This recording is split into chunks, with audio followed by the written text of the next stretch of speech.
Telugu audio Bible ఆదికాండము 34వ అధ్యాయము.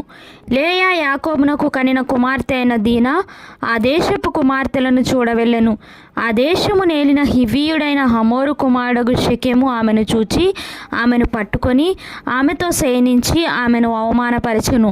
అతని మనస్సు యాకోబు కుమార్తె అయిన దీనా మీదనే ఉండెను.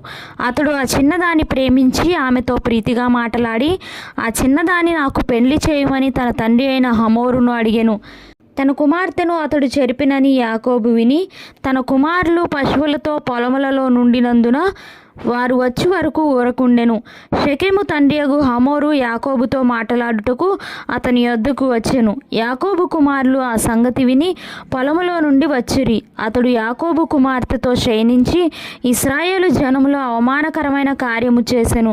అది చేయరాని పని గనుక ఆ మనుషులు సంతాపం పొందిరి. వారికి మిగుల కోపము వచ్చెను. అప్పుడు హమోరు వారితో, షెకెము అను నా కుమారుని మనస్సు మీ కుమార్తె మీదనే ఉన్నది. దయచేసి ఆమెను అతనికి ఇచ్చి పెండ్లి చేయుడి. మీ పిల్లలను మాకిచ్చి మా పిల్లలను మీరు పుచ్చుకొని మాతో వియ్యమంది మా మధ్య నివసించుడి. ఈ దేశము మీ ఎదుట ఉన్నది. ఇందులో మీరు నివసించి వ్యాపారము చేసి ఆస్తి సంపాదించుకొనుడని చెప్పెను. మరియు షెకెము, మీ కటాక్షము నా మీద రానియుడి. మీరేమి అడుగుదురో అది ఇచ్చెదను. ఓలియు కట్నమును ఎంతైనను అడుగుడి, మీరు అడిగినంత ఇచ్చెదను. మీరు ఆ చిన్నదాన్ని నాకు ఇయ్యుడని ఆమె తండ్రితోనూ ఆమె సహోదరులతోనూ చెప్పెను. అయితే తమ సహోదరి అయిన దీనాను అతడు చెరిపినందున యాకోబు కుమారులు షెకెముతోనూ అతని తండ్రి అయిన హమోరుతోనూ కపటముగా ఉత్తరమిచ్చి అన్నదేమనగా, మేము ఈ కార్యము చేయలేము. సున్నతి చేయించుకొనని వానికి మా సహోదరిని ఇయ్యలేము. అది మాకు అవమానమగును.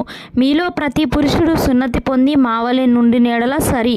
ఆ పక్షమందు మీ మాట కొప్పుకొని మా పిల్లలను మీకిచ్చి మీ పిల్లలను మేము పుచ్చుకొని మీ మధ్య నివసించదము. అప్పుడు మనము ఏకజనమగుదుము. మీరు మా మాట విని సున్నతి పొందని ఎడల మా పిల్లను తీసుకొని పోదుమని చెప్పగా వారి మాటలు హమోరుకును హమోరు కుమారుడైన షెకెముకును ఇష్టముగా నుండెను. ఆ చిన్నవాడు యాకోబు కుమార్తె యందు ప్రీతి గలవాడు గనుక అతడు ఆ కార్యము చేయుటకు తడవు చేయలేదు.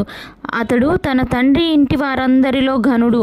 హమోరును అతని కుమారుడైన షెకెమును తమ ఊరి గవని యొద్దకు వచ్చి తమ ఊరి జనులతో మాటలాడుచు, ఈ మనుషులు మనతో సమాధానముగానున్నారు గనుక వారిని ఈ దేశమందు ఉండనిచ్చి ఇందులో వ్యాపారము చేయనీయుడి. ఈ భూమి వారికిని చాలినంత విశాలమై ఉన్నది కదా. మనము వారి పిల్లలను పెళ్లి చేసుకుని మన పిల్లలను వారికి ఇత్తము. అయితే ఒకటి, ఆ మనుషులు సున్నతి పొందినట్లు మనలో ప్రతి పురుషుడు సున్నతి పొందిన ఎడలనే మన మాటకు వారు ఒప్పుకొని మనలో నివసించి ఏకజనముగా నుందురు. వారి మందలు వారి ఆస్తి వారి పశువులన్నీ మనవగును కదా. ఎట్లయినను మనము వారి మాటకు ఒప్పుకొందము. అప్పుడు వారు మనలో నివసించదరనగా హమోరును అతని కుమారుడు షెకెమును చెప్పిన మాట అతని ఊరి గవిని ద్వారా వెళ్ళు వారందరూ వినిరి. అప్పుడు అతని ఊరి గవిని ద్వారా వెళ్లువారిలో ప్రతి పురుషుడు సున్నతి పొందెను. 3వ దినమున వారు బాధపడుచుండగా యాకోబు కుమారుల్లోనిద్దరు అనగా దీనా సహోదరులైన షిమ్యోనును లేవియు తమ కత్తులు చేత పట్టుకొని ఎవరికీ తెలియకుండా ఆ ఊరి మీద పడి ప్రతి పురుషుని చంపిరి. వారు హమోరును అతని కుమారుడైన షెకెమును కత్తివాత చంపి షెకెము ఇంటి నుండి దీనాను తీసుకుని వెళ్ళిపోయిరి. తమ సహోదరిని చెరిపినందున యాకోబు కుమారులు చంపబడిన వారు ఉన్న చోటికి వచ్చి ఆ ఊరు దోచుకొని వారి గొర్రెలను పశువులను గాడిదలను ఊరిలోనిదేమి పొలములోనిదేమి వారి ధనము యావత్తును తీసుకొని వారి పిల్లలనందరినీ వారి స్త్రీలను చెరపట్టి ఇంట్లలోనున్నదంతయు దోచుకొనిరి. అప్పుడు యాకోబు షిమ్యోనును లేవిని చూచి, మీరు నన్ను బాధపెట్టి ఈ దేశ నివాసులైన కనానీయులలోనూ పెరిజ్జీయులలోనూ అసహ్యునిగా చేసితిరి. నా జనసంఖ్య కొంచెమే. వారు నా మీదికి గుంపుగా వచ్చి నన్ను చంపెదరు.